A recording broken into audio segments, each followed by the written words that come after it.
me one thing in your life that is great that came as a result of being comfortable. Because I'm going to tell you right now that these successful people that you look up to, that you aspire to be like, have all come from a place of being uncomfortable. So understand that when you're trying to avoid the pain, when you're trying to avoid the struggle, when you're trying to avoid the hard things in life, you are actively choosing to be average. You are actively choosing to be mediocre. And you are actively choosing to move further away from what you want in life, because that hardship and that pain and that struggle and that frustration, they give you the skills that will forge you into a motherfucking champion. All right, so remember that shit when you try to take the easy route. The easy route never pays well. The only route in life that pays well is the hard route. What is pussy poppin', you beautiful humans? My name is Ariane Andrew. I'm Matt Dillon, and welcome to another piping hot episode of Sippin' the Tea, where we what, girl? Where we sip the tea and our guests spill that tea. Hey, girl, that wasn't bad, huh? That wasn't bad at all. We need a little work. But where's Miss Mama? Miss Mama is out. It's past her bedtime up on in Miami time right now, and I see Glitty's still chilling. She sleep. All right, ladies and gentlemen, today's guest is somebody that I know Ariane has talked to me about in depth. A wealth of knowledge. Andy Frisella, he is a businessman, no nonsense talking, author, public speaker, so much to you, sir. So thank you for stopping by and spending some time with us today. Yeah, thanks for having me on, guys. Absolutely, bro. Yeah. Let's kick into it. Let's get into it. Okay, so 2020 was an interesting year to say the very least. But here we try to focus on the positive. So looking back at 2020, what is something that you took away as an individual personally, as well as with your career? When all the chaos started happening, like late February and March with COVID, I could see so many people uncertain and scared and nervous as to what's happening. And I just made a promise publicly that I was going to do everything I could to make it the best year that I possibly could for me, meaning focusing on what I could control, my food, what I put in my brain, what I could do for our company and what I could do for other people. And I kept that commitment. Every single day of 2020, I stuck to my diet. I trained. I did everything that I could. And for me, it was what I thought it would be. I turned out for me personally to be the best year I've ever had, physically, financially, and mentally. And a lot of people who follow me echoed those statements too. Because really, the truth of the matter is we are in control of ourselves way more than what we think. And, we can have all the distractions and we can have all of the chaos going on around us. And those things, they're important. But what's also important is to make sure that we take care of ourselves first so that we can handle what's going on. And I just did that and tried to set a positive example for people, through the course of my actions more than anything. And 2021's been no different. I've just been focusing and trying to improve. So I think the biggest takeaway for me was that us as humans are far more in control than we like to admit sometimes. And whenever we do take control, it's amazing what we can accomplish, even when times aren't ideal. So true. I appreciate that. And I appreciate it from a perspective of like, sometimes you just got to get in the game in your own head first. And from re-looking into you and taking that away, I was like, I think last year was all the elements were against us as humans, but if you could like get in your own lane with yourself, you stood a chance. And it's not a race, it's about playing it with yourself. So I appreciate your openness there for sure, Andy, for sure. Thank you. I want to touch on, for those viewers and listeners that don't know your story, starting First Form, but also like the story of Andy and how you became to be this person, how you kind of clicked that mental mindset to be like, like you just explained 2020, I'm going to like dot, and how you got to that point, whereas it became a little easier, I guess, because when everybody first starts out, things can be probably overwhelming. So take us back to like your initial kind of ethos in business and when it was that you kind of laid those foundations to where you are now. Well, I mean, listen, I could talk about myself for 12 hours, you know, like I like to talk about. We want to hear it. We want the tea. Come on, no, the tea. Come on. Yeah. No, you know, I just, look, man, I grew up fat. Okay. I got made fun of and bullied a lot growing up. But it taught me a lot of things. It taught me a lot of things about people. And, you know, when I started my business, I was 19 years old. And that was almost 23 years ago. So, you know, my first 10 years in business went like this financially. First 3 years, I made $0. The next 7 years, the most that I made was $695 a month. And what I made over the course of my first 10 years in business was a total, not per year, a total of 10 years of $58,000 roughly. So I'm not like a lot of these dudes out there that are saying, oh, you know, buy my program and in 2 years you're going to be a multi-million. It wasn't that way for me. It was very, very, very gritty and very tough. And I think a lot of, you know, where the mentality came from that I have now came from those times. And what happened eventually was, you know, I got to 10 years in, 11 years in, 12 years in, we started doing very well. Yeah. And I got to be 14, 15 years in, and I was making a ton of money, man, like a ton.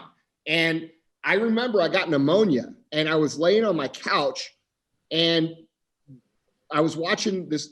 There's a movie out there called Pacific Rim. It's about some robots that fight each other. Okay. It's like one of those. Randomly, I know that reference. Yeah. Yes.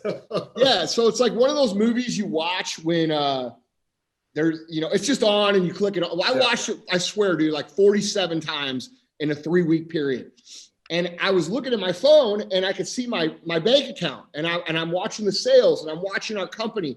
And I'm like, dude, this is fucking crazy. Like I'm sitting here making all this money watching Pacific Rim doing shit. And at the time I had let myself go physically because I had told myself, you know, hey man, look, you're busy. You know, you're not the front of the show anymore. So it's not that big of a deal. And dude, I had went from an in shape athlete to 350 pounds of not in shape athlete. Okay.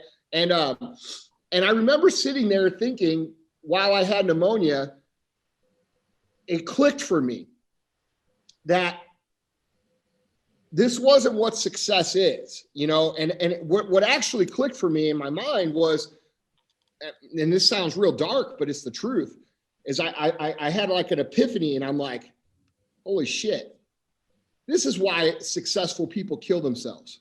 And I thought about it. And it like hit me like a ton of bricks. Okay. I was making all this money. I didn't have a purpose. And I was not connecting with who I was supposed to be and what I was supposed to be, regardless of how much money I was making or how much success I was having. And so to understand where this mentality comes from that I have now, I had an epiphany basically where I started to understand that success wasn't a bank account. It wasn't a car. It wasn't a house. It wasn't a company. What it was my commitment to becoming the best that I could be on a daily basis. And so I kind of switched my mindset almost instantly right there. And things started to change. And I got serious about what I was trying to do mentally. And I started to take things like, you know, my obligations to my employees a lot more seriously, you know, like, yeah, I'm winning, but like, what about these guys who have worked really hard to build this company? Are they winning how they want to win? Because I'm letting them down. And so everything sort of came together in a moment of clarity when I had pneumonia and I'm watching this terrible movie on TV. You know? Well, I think that that's so important, especially for someone like you who has all this influence. You influence so many people. And I think people get so caught up on the true definition of success. They think it's money, fast cars, hot girl, like, you know, all of these things are what they think create success. And I think that that's super important that you touched on that, you know, you're making all this money, but deep down inside, you're like, who the fuck is Andy? Right. And I'm just gonna kind of go off cusp real fast because we're talking about this. For people who are trying to get to success, I guess my question would be to our audience is, what are things that you do when you feel like you have hit a low, especially for someone who's discussed mental health openly? I deal with depression, anxiety. I see a therapist every Wednesday, but it's not so easy sometimes to get out the bed. What advice would you give to people who struggle with those type of things, where they're like, I have everything, or maybe I don't have everything, but I'm fucking dying on the inside? Yeah, dude, listen. I get it. I still struggle with it. I think for people that have that, I think it's going to be a constant part of your life that you're going to have to learn to work through. At least it is for me. And the feeling of I'm dying inside and not wanting to get out of bed. I know a lot of people think, you know, from the outside, oh, people have this and that and this. That has nothing to do with those feelings. And I think, you know, the way I've been able to deal with those things is, first off, I've basically eliminated alcohol from my life. Alcohol was a big contributor to my depression, and I didn't think that it was until I removed it. And when I removed it, then my mind started working differently. Now, I'm not saying I still drink. I just don't drink like I used to drink. You just don't turn it up too hard. Yeah, right. Like I'll celebrate, we'll have some drinks, but it's not a part of my life, you know?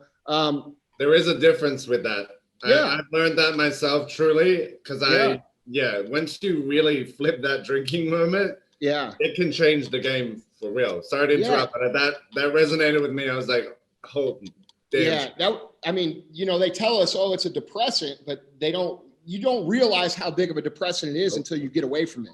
Definitely not. And so that was the first thing that I started to recognize, was that was helping me when I was sober. It was helping me with my depression. Now, the second thing that I realized, and what I think people need to understand, is that you have to build a purpose for yourself. Okay, floating through life, going through the motions. If you don't have a purpose, you're going to constantly be questioning, why the fuck am I doing this? So I think.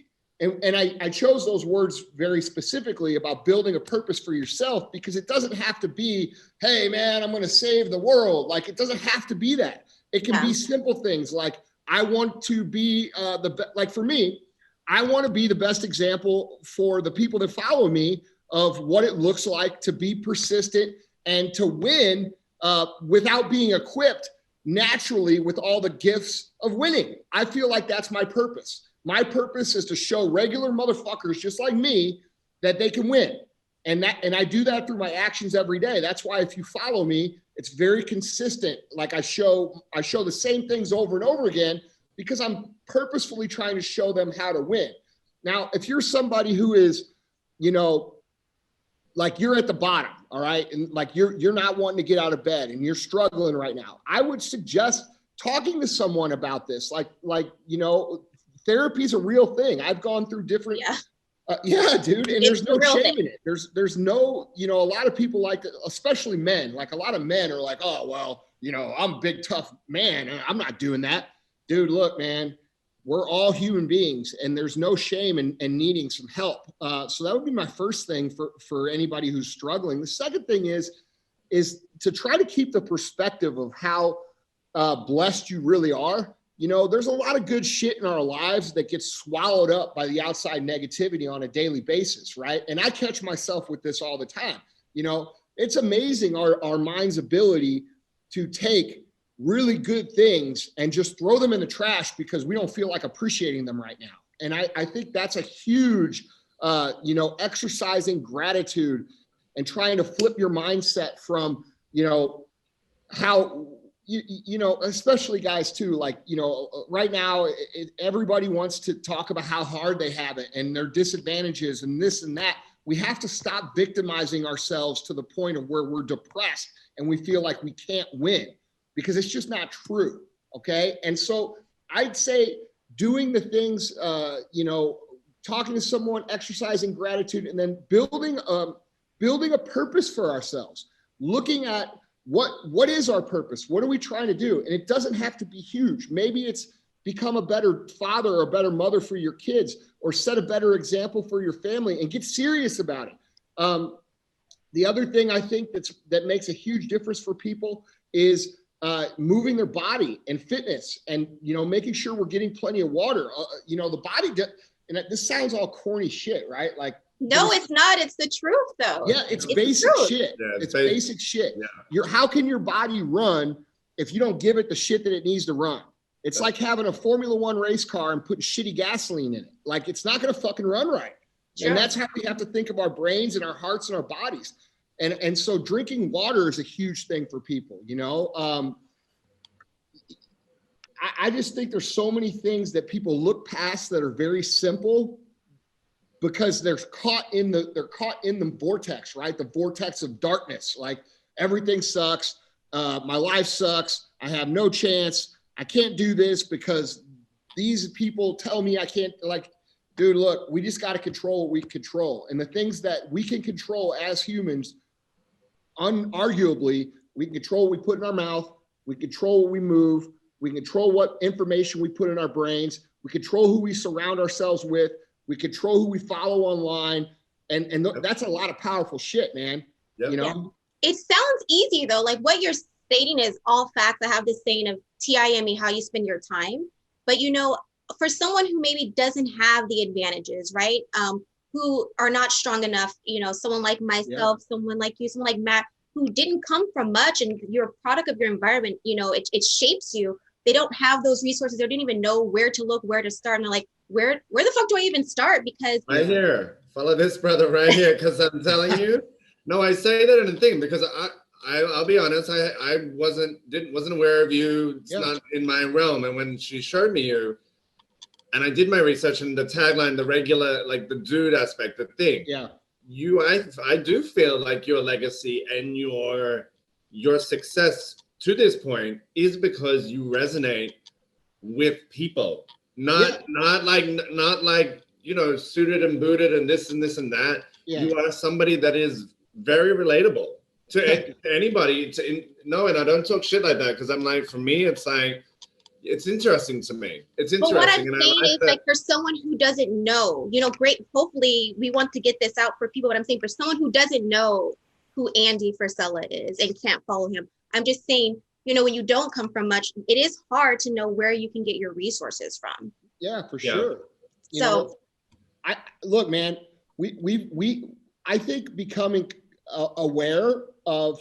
So the biggest thing I think that we can do when it comes to what we put in our brain and who we surround ourselves with is to audit it and become aware of it, right? Most of us just hang out with the people we hang out with and follow the people that we follow sort of mindlessly. And if we ask ourselves just a simple question, what am I trying to get from this relationship? Or how is this relationship serving my future self? Or, and not every relationship has to be, I got to get something, but how's it serving me a little bit? Like, is this something that's helping me move to where I want to be? Or is it something that's taking away? Because I believe that, all of our inputs and outputs do one of two things. And when I say inputs and outputs, that can be what we read, what we listen to, who we communicate with, who our circle of friends are. All of those things matter a lot. And if we don't audit them, or if most people they're not even aware enough to audit them. Does that make sense? That really makes sense. That's hard. Yeah. So once that's something I would think of. That's right. So once we become aware that these things are so important to us, now maybe we can start to move towards auditing them. And that does not mean everybody likes to say this stuff. Like, oh, you got to cut everybody out. That's not true. It's not true. There's different people come to realizations at different times. Certain people are going to be the nature of this direction, and you're the nature of this direction. And that's okay. You could still have a beer with them, or you can go to dinner with them, or you could still be, but like, you have to understand how much you need to take what they offer and put into your brain versus how much you need to leave. And it has to be, otherwise you're going to be stuck in a circle of average by default, because most people are just going to be average. That's drop. Really, that really speaks to me, because I just moved from LA to Miami, and I literally did a massive cold. Some of them I called for real, because I was like, you're not offering me shit, and what you do offer is like so fucking toxic to me. You got to go. And some of them and some of them I kept because we have this mutual joy. Sometimes it's not like a physical offering; it's just like a presence, a moment of feeling. So that really hit for sure. That's like whoa, yeah. But hang on, I want to continue on from that though. So how you edit and what you edit in terms of yourself and building and growing yourself in business as a human being. How do you then, every level that you go and you rise, and there may be like, ebbs and flows, that legacy that you keep dropping, how then do you kind of edit yourself and be like, or are you somebody that's like, I want to level up one more level? Like, how do you approach what comes next? And do you feel that pressure to be like, shit, if this fails, then it's like, how do you reason with that? I used to feel, I know what pressure you're talking about, and I used to feel it. I don't feel that anymore. I kind of self-validate at this point in my life, which is a great thing, because now I truly do not give a fuck what you think of me. And that's no offense to anybody listening. I know what I am. I'm comfortable with what I am. And I feel like I'm doing what I'm supposed to do. And that's a great place to be, but not everybody gets there at the same time. And that comes from many years of agonizing and analyzing over, am I doing the right things? And am I being true to myself? And and that's just a process that we all get to at a different point.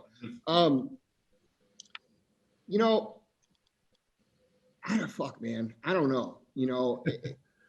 It's such a cool thing to think about. When we it really is. I mean, I guess you kind of answered it because you don't give a fuck. Like, I do, but I care about the people that I'm supposed to care about. Correct. You know what I'm saying? Correct. Yeah. You're not the noise, like that noise. You've helped me with that though, Andy. Like listening to your podcast and stuff. I say when you can control your mind and you truly stop giving a fuck what people think. When people are like, why you say what's pussy popping? I'm like, because that's how I fucking feel like I want to introduce my show. Like, that's how she talks. Let it be, man. Let it be. But you taught me that, like, when you truly hone in who you are as a person, you almost become fucking unstoppable. Because like nothing shakes you. You're like, next.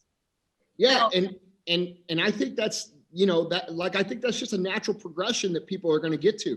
I don't think you can snap your fingers and just be that way. And I think anybody who says like, oh, I don't give a fuck what anybody thinks. I think those are the people that care the most, if I'm being honest. Because if you really aren't concerned with what people think, then why do you got to proclaim it? You know what I mean? Like, it's not even something that you would talk about. Yeah. So I think, but it's not something I was born with, man. Like I used to be the person that would carry the criticisms and ignore the praises 100% and go home and, and question myself and wonder, man, are they right? Like, am I actually this way? And, I think now I've just taught myself to understand that we all have a different, like when I see someone who looks at me and says, hey, fuck you, you're not anything what I want to be like, which happens quite a bit because I am outspoken about things. Look, that I look at it like this. Well, I hope that one day you aren't that angry just because I said some things. You know what I mean? Like, I hope you could get to a place where, and so I try to just hope the best for people, and I try to continue to do my thing, and, and it feels, I don't know, it's liberating. You know what I mean? It's true. I mean, we've kind of gone this is what I love when it's interviews like this, where it's like, okay, we have like these bullet points, but we just go off on different worlds. I'm learning some shit here. I was like, I gotta stop. I'm learning some shit, man. Taking notes. I do think it's important that we want to highlight, like, a lot of success, but beside First Form, your podcast, MFCEO, Real as Fuck, like, you know, all the things that you really have honed on. And I do have to ask, because you are an open person, I never say that there's no such thing as failure. I feel like it's doing something, learning, and going back with new knowledge. But with that being said, looking back at how far you've gone, looking back, you know, back in the past, what are some mistakes that you wish you would have not made?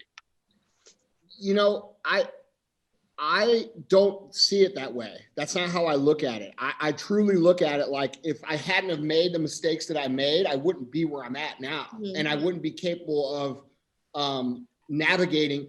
You know, now we have, you know, I've got hundreds and hundreds of employees now.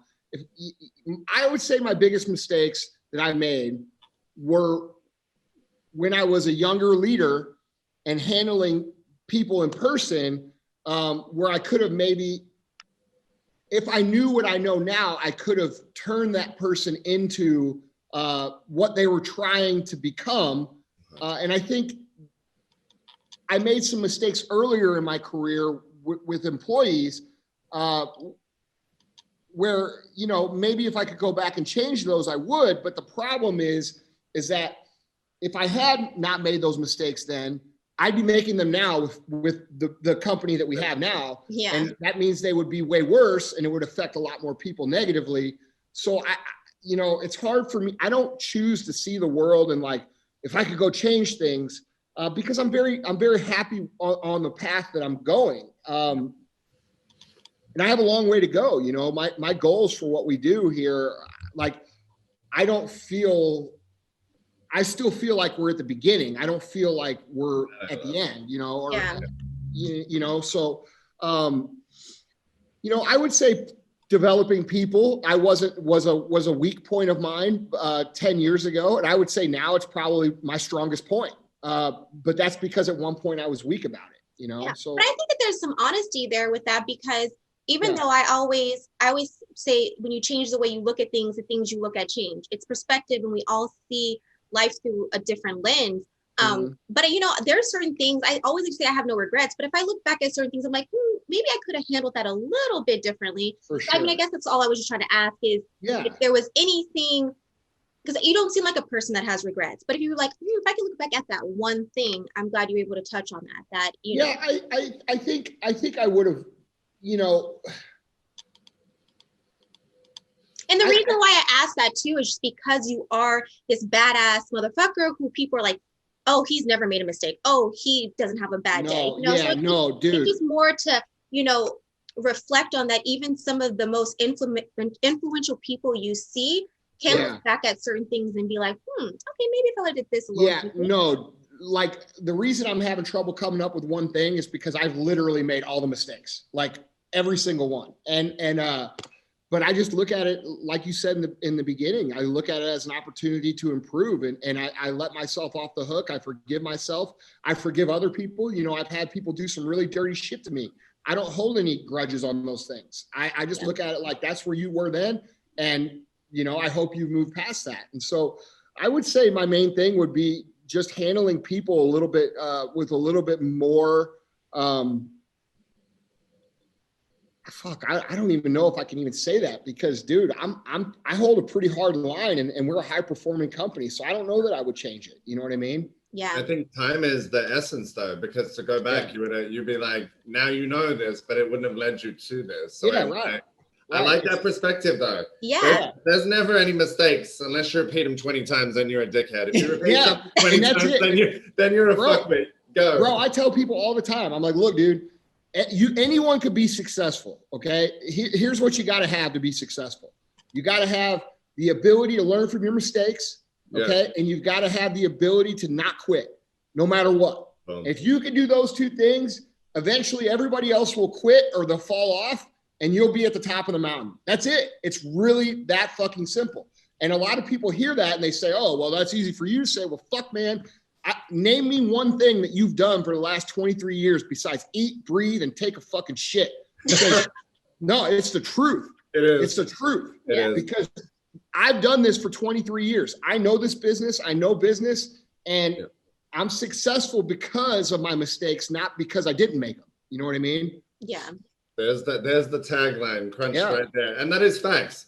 Yeah. I definitely, building my business and working with Ariane and building even this platform we've done. This is like, we've seen many people fall to the waysides that have, we're starting this, we're doing this, we're doing this. And I'm like, consistency. Are you consistent? Yeah. If you can wake up and do a shit every morning or do a piss, anybody can do something. Yeah. And that was a success. Like, dude, if you guys really if people knew how regular of a person I actually am, because people, they fucking see this. Dude, they see all the shit, man. And if you really knew, you would literally go like this. That's it. That's it. And I'm like, yeah, dude, I've been trying to fucking tell you guys for like ever. It's it, but people figure it out eventually. It's crazy though, because people who are like you see like the people who really had success, they're so humble and they're always like, oh, I'm just touching the surface. I'm like, shit, can I get my first million just touching the surface? You're fucking killing it. Multi-million company. Just scraping the barrel. Right, always so humble. I know we're on a short time. I mean, if we could spend like an hour with you, we would. I'm gonna get this knowledge. I'm gonna get it. Yeah. Matt, before we hop into the rapid fire so we can let this busy man go, is there any other question that you want to ask? I would say one more. I would love to know, and I think it's like it's one that's on the list. If you had 30 days left of life, how would you spend them? What would you do? How do you go out? That's the beauty of it, man. Like, I really wouldn't do anything different. I would show up here, like my number one guy here. We had 8 or 9 people in his office the other day, and you saw Elon Musk became the richest guy in the world. Yep. And then his tweet was, well, back to work. And they were making fun of me because they were like, well, that's what you would say. And I was laughing because it's true. I could walk in here tomorrow, like Chris is sitting here, he knows it's true. I could walk in here tomorrow and you guys could say, well, fuck, dude, Andy became the richest guy in the world. And I'd be like, cool, what are we training today? Like, what are we going to do? Like, and that's the beauty of it, man. Like, I've built, after this much time, I've built an existence where I do what I love to do every day. I love my people here. I love talking to my people here. I love the customers that we get to deal with. I get to see, dude, it's an amazing life, man. And I don't think I would do anything different. I think what I would do different, honestly, is maybe I would spend a little more time having a little more in-depth conversations with people, because, when you're running shit, I don't always get to sit down and say, hey man, how's your day going? Like, it's more like, hey, this. So I would say the one thing I would change is I would have a little bit more conversations with the people here. And that's a good note for me mentally, because, that's what I should do. But I mean, dude, I everything I love, I do every day. And the thing I love the most is my dogs. So I was like, wait, I love the chimpanzees. Right? And I love that's so cool. That's it, bro. Yeah. That's so cool, man. That's so cool. I love that picture. I love both those pictures. Get it. If next time you're in Florida, come on through, bro. For real. Yeah, I love that answer. That's the perfect answer, because keep living it till you're in the ground, I say. Yeah. So Andy, if you're ever in Miami, Matt's real job is a publicist. So he does the PR for ZWF. PR for ZWF. So we look after we bring in wild cats from South Africa that have been in canning and save them, and so cool. We all got side gigs and different shit going on, bro. Yeah, exactly. So wait, you know what? I do have one question. If you have the time. No, I got time, guys. Okay. I'm good. Otherwise, she's gonna get you in that DM, motherfucker, and then you're never gonna get it. Hey, dude, you know what? It is what it is. Like I don't mind. Look, I have no problem saying I'm wrong. You know what I'm saying? Like, hey, all right, cool. I respect that. Oh, I love you. She was just so adamant. I was like, no, I'm fucking sipping the tea. Before I leave this goddamn earth, he is coming on sipping. Now I can cross that off of my goals list. But this is a personal question. I'm about to be a little bit selfish right now. I consider myself a queen of all trades, but I do think people can resonate with this. I have my hands dipped into so many things. And from someone who has had success, there's entrepreneurs who say, it's okay to dip into things, throw shit on the wall to kind of figure out what's working and what's not with a consistent basis, not just, I did it 3 months. Like, no, bitch, you can't do it for 3 months. But would you say that it's best to find a passion and hone all in and throw all your eggs in one basket? Or is it okay to throw things against the wall that you're passionate about, put just as much time in it to see which one sticks? I feel if you ask me that on a Monday, I might give you one answer. If you ask me on a Wednesday, I might give you another answer. And the truth is, I don't think there's a right or wrong way. But what I've found is that especially in the beginning of business, it's so difficult that if you're not passionate about it, you're likely to quit. Mm-hmm. And so, a lot of guys will say, well, you got to have the passion. Look, man, there's days I come in here where I don't want to fucking be here. That's the truth. So to say, and those days might last for a month. It might last for 2 months. There might be 2 months in a row where every day I come in here, I'm like, man, fuck this place. That's the truth. But I know that the passion that I have will eventually come back to it. And I think that's the biggest thing where people mess up with passion, right? They get into something that they're passionate about in the beginning, and then it gets hard and they're like, well, fuck, blah, blah, blah, and then they quit. Well, that's what I'm talking about of the two things of, learning from your mistakes and not quitting. You have to remember why you started, and you have to remember what the purpose is. And the purpose for me and what I do in most of my companies, they're fitness related. Look, man, I struggled my whole life. I was bullied my whole life with fitness. I know how much better it feels to be fit. And so I'm passionate about that. And I'm passionate about helping people change their mind and their body so that they can get more out of life. And to me, there's nothing more rewarding than that.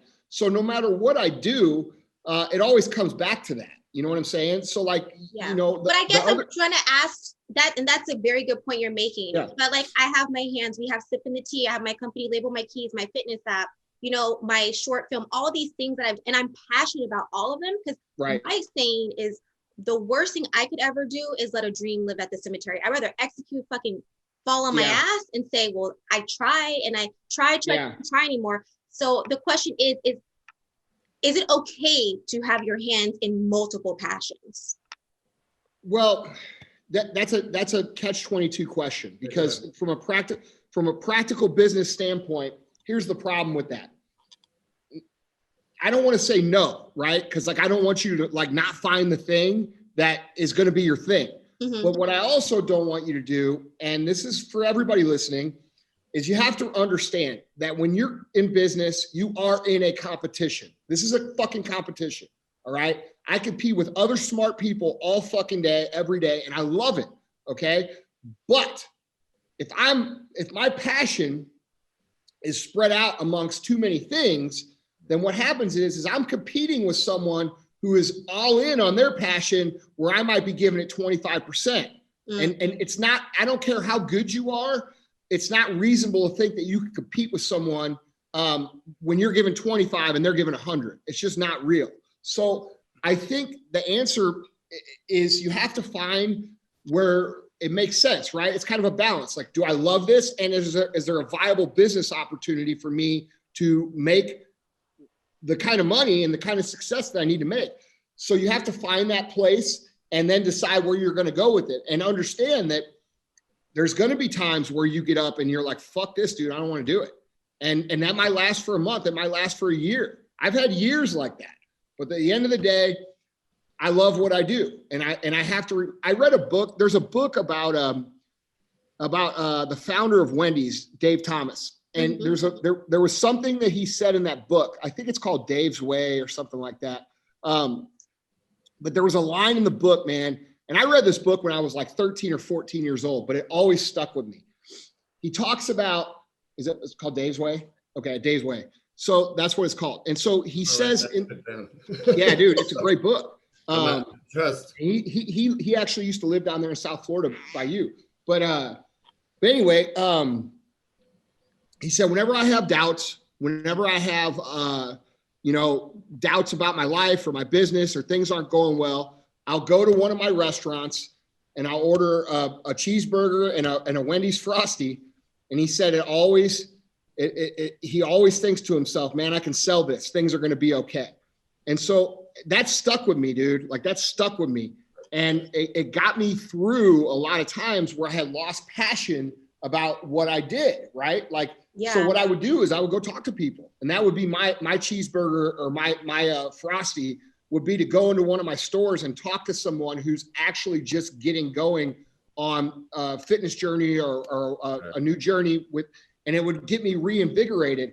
And I think that, you know, when our passion starts to lag, we have to be aware and then remind ourselves why we do it. So, you know, that's a really difficult question to give an answer to, because the answer is it's different for everybody. You know what I mean? But you have to remember that you don't want to be the person that's competing with someone who's given their 100% passion and you're only giving 20 because you split up amongst a lot of different things. Well, I respect that. I mean, yeah, it's a hard question, but I was like, you know what? I'm gonna be a little selfish. Go away and sit on that, Ariane. Yeah. Like, well, I have the opportunity. That's a great question. But I'm sure too, like people who are watching this who are in the same space, you know, there's someone out there that is listening, being like, well, damn, I have the same question. Correct. Okay, so we're gonna go ahead and wrap it on up with some rapid fire so you can get going. All right. All right. Ladies first, hit it, girl. Quickest answer, please don't give us a paragraph, please. Okay. If your house is on fire, what are the 2 things you're grabbing? My dogs. Perfect, love you. Who's the last person you texted? Oh yes, we're gonna get real shit now. My buddy Honey. There you go. Yeah. Why is barbecue in Missouri so pussy poppin'? I don't know, but it is.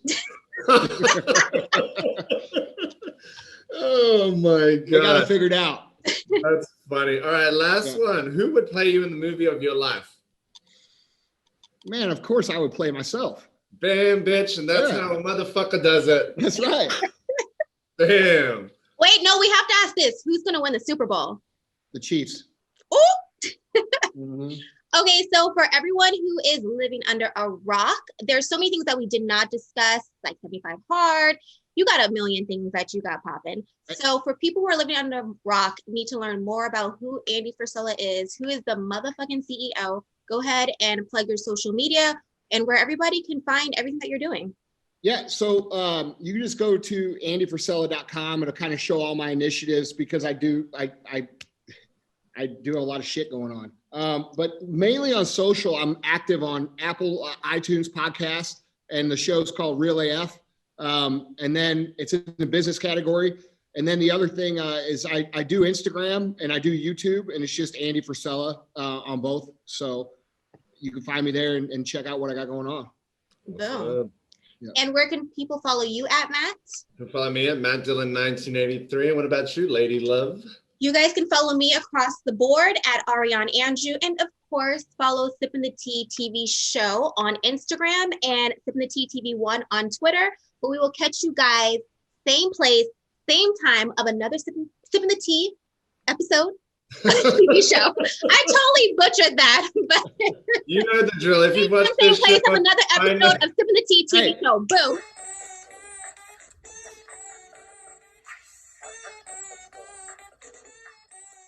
Here's the truth, guys. I'm no different than any of you. I am literally not any smarter. I'm not any more gifted. I don't have any talents that you don't have.